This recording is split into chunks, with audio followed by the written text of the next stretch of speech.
Bienvenidos a Museo Sumaya. Estamos en la sala dedicada a los antiguos maestros europeos y en diálogo con los antiguos maestros novohispanos. En esta ocasión damos cita a uno de los autores quizá más importantes de la pintura germánica. Estamos hablando de Lucas Cranach el Viejo, padre de una dinastía fundamental en la pintura y que al mismo tiempo su relación personal de amistad con Martín Lutero lo hicieron partícipe del dogma protestante calvinista en el contexto de lo que implicó las reformas de la Iglesia. Es interesante el poder ver a la representación del Génesis de Adán y Eva. Es una de las imágenes quizá más famosas y al mismo tiempo más representadas por el mismo Cranach el Viejo.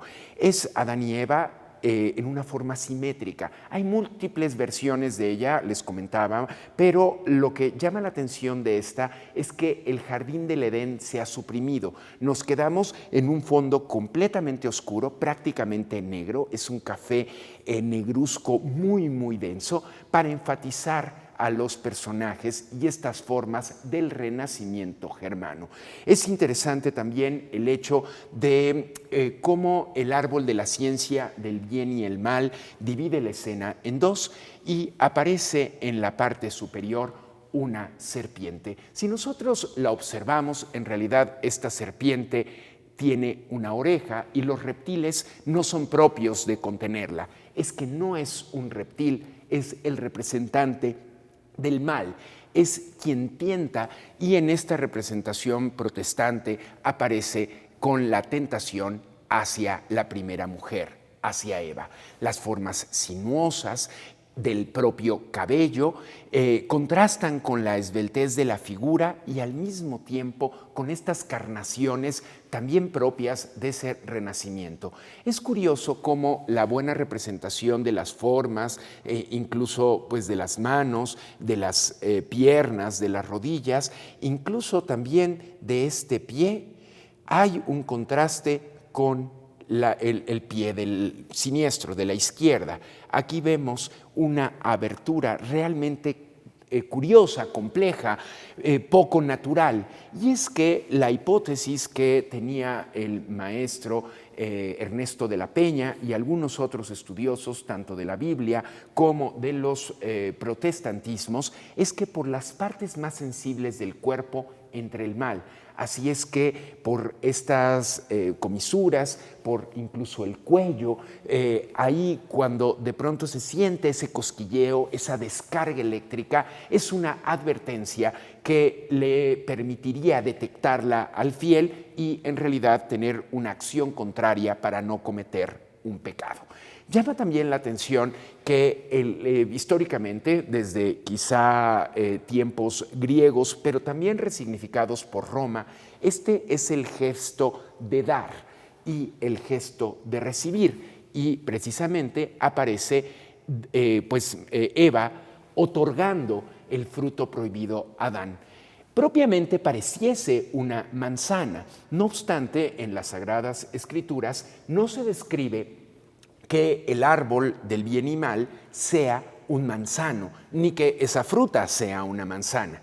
¿Qué es lo que sucede? También Ernesto de la Peña, un gran humanista, sabio, quizá el último del siglo XX, en realidad describía que podría ser una mala traducción de malum manzana y malum mal, y que durante el principio de la Edad Media hubiese una falsa amiga y una traducción, porque en realidad se escriben igual, pero hay una cierta alargación de la letra A, de la vocal, para poder diferenciar entre malum y malum. Esta representación entre manzana y mal pudo crear esta tergiversación que nos hizo representar en el mundo de las artes al árbol de la ciencia como un manzano. Pero es también importante, aunque generalmente así lo concebimos, que en muchos artistas sobre todo Flandes, el árbol en realidad cambia, puede ser un higo, puede ser una palma con dátiles, puede también ser un peral y no necesariamente un manzano. Lo cierto es que aquí Eva otorga una manzana y otra la esconde, es decir, es propio del ocultamiento y el resquebrajamiento del pacto original. Ahora acerquémonos a los detalles del cabello. Vemos cómo están finamente trabajados uno a uno, incluso esa descarga de luz que nos permite crear esa sensación y al mismo tiempo enfatizar que la cabellera suelta pues era propicio para crear o cometer ese pecado. Pero si nos acercamos al árbol justo cuando termina este primer mechón de cabellos, en rasgos que son muy complicados de ver a simple vista, pero aquí aparecen ciertos trazos. Es la representación del monograma del propio Lucas Cranach el Viejo, y acá abajo, quizá un poquito más visible los trazos, aunque no perfectamente diferenciados, aparece un 1, un 5, un 2 y un 0. Estamos hablando que esta pintura se creó hacia 1520. 1520, 2020, y aún así tenemos un perfecto estado de conservación.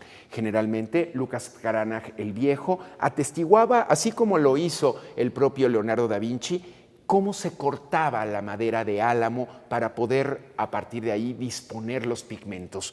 Desde Eisenach, el corazón de la actual Alemania, hoy diríamos también el corazón de Europa, es el lugar donde en el castillo de Wartburg se tradujo la Biblia y que en sus paredes también colgaron los retratos de Lucas Cranach el Viejo, de tanto Martín Lutero como de Melanchthon. En esta representación, una vez que se colgaron pues la protesta en la catedral para poder escindir, no de una forma herética, pero sí escindir una protesta hacia cómo la Iglesia Católica había administrado sus bienes y creado cierto boato. También llama la atención la figura y la presencia del primer hombre, Adán. Su gesto no es retador como esa mirada de Eva, por el contrario, es sumiso, es el gesto de la aceptación. Aquí hay muchas lecturas que anacrónicamente podríamos catalogarlas como misóginas. Es en realidad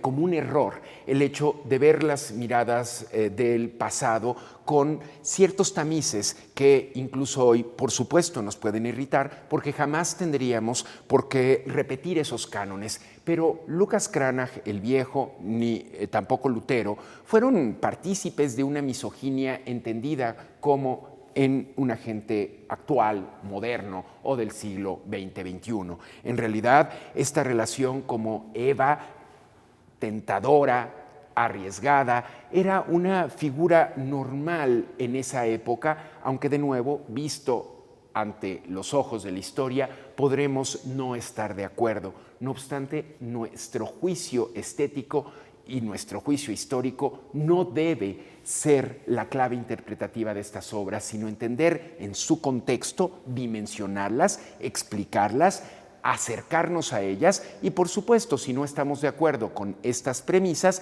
alejarnos de ello desde nuestra mirada actual.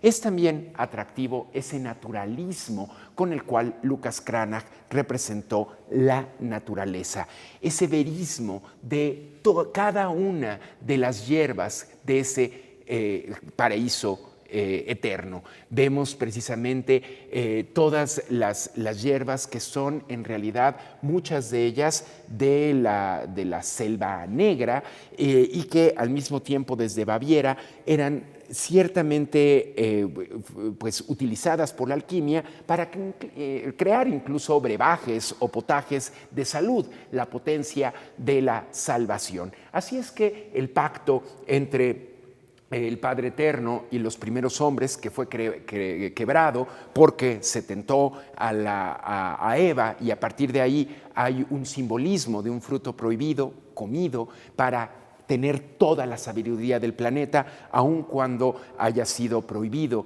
por Dios, en realidad no representa esta obra no una lectura del Génesis, sino una lectura de ese renacimiento protestante en los reinos germanos, de los cuales Lucas Cranach fue parte. Estos simbolismos nos permiten hermenéuticamente entender las potencias de los antiguos maestros europeos y acercarnos desde México a una de las colecciones más importantes de arte que se comparte gratuitamente con todos los públicos. Desde Museo Sumaya Fundación Carlos Slim, Lucas Cranach es arte para todos.